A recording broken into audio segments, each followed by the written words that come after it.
Illusory perception arises on account of non-understanding, like one's own death in a dream. When one inquires into the nature of the reality, the illusion vanishes. It is like the fear of ghosts that exists in the mind of a young boy. It becomes deep-rooted when there is no inquiry, but on inquiry it ceases. A lot of fear is generated by our own minds. An example given here is of a young child who has a fear of ghosts. So you just have to take a good look, inquire into it. This is often the same fear which underlies political differences, differences between people. Certain people are seen as other, as being monstrous and all the rest of it. But it goes deeper than that. Our whole reality, everything that we've invested in emotionally and psychologically, is based on such illusions. So all we need to do is look into this, examine it, contemplate it in whatever way you want. But basically you have to look at it yourself. You're practicing self-inquiry by realizing the very nature of that consciousness, the very nature of what is pursuing the inquiry. You get in touch with what's real. Hence the question, how has the unreal come into being, is improper. There is meaning only in inquiry concerning the reality, not the unreal.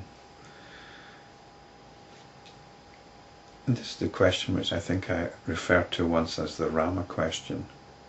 If consciousness is so perfect and absolute, why is there illusion? But the question has to be dropped eventually, because we're focusing on illusion. Now focus on reality, focus on consciousness. Consciousness is our being, awareness is our being. Within that awareness is presence, a sense of presence, the witnessing consciousness. This is what we can keep coming back to. And this is what we need to be concerned with. This is our focus, this is our emphasis, not the illusion. That which is not realized when inquired into is unreal. And if it is experienced to be real, such experience is delusion. It's amazing how even when something is inquired into and is found not to be real, that we still believe it's real. Any notion of God is unreal, and yet people will cling to it. They will cling to it. This is their graven image. The graven image is any notion of God. And yet the great religions which preach against picturing God or depicting God in any way cling to their notions. They cling to their notions of the deity, even believing that they know the will of the deity. They cling to this in the most unseemly fashion. And then we've got the physicists and their pursuit of matter. All the evidence is that matter doesn't exist, and yet the physicists keep coming up with theories about why it should exist. Well, it'll be interesting to see what they find. And if it is experienced to be real, such experience is delusion. So if you do inquire into something, God or something, and you find it to be real, you find, oh, there actually is God. Well, this is delusion. It means you haven't actually inquired into it deep enough. Because what is that experience? What is doing the experiencing? It can only ever be consciousness. So the reality of anything that you inquire into can only be consciousness. And if you believe it's other than consciousness, then you've not looked deep enough. When a certain thing is not to be found after intense and protracted inquiry, it is surely unreal, like the barren woman's son.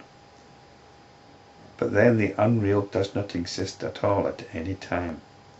Therefore all this is pervaded and permeated by the mass of consciousness, without any veils. What shines as a world is but the Supreme Being, and the Supreme Being alone exists in the Supreme Being. There is no light, and there is no darkness. Again, going beyond any kind of discrimination. These have been the discriminations which have carried us through the Yoga Vasishta. The discrimination between waking and dream, deep sleep. The discrimination between illusion and reality. And we don't even make the discrimination between light and darkness. The Supreme Being alone exists, as whatever exists. This is the realization. All boundaries, all compartmentalizations, all conceptual divisions have been transcended and left behind.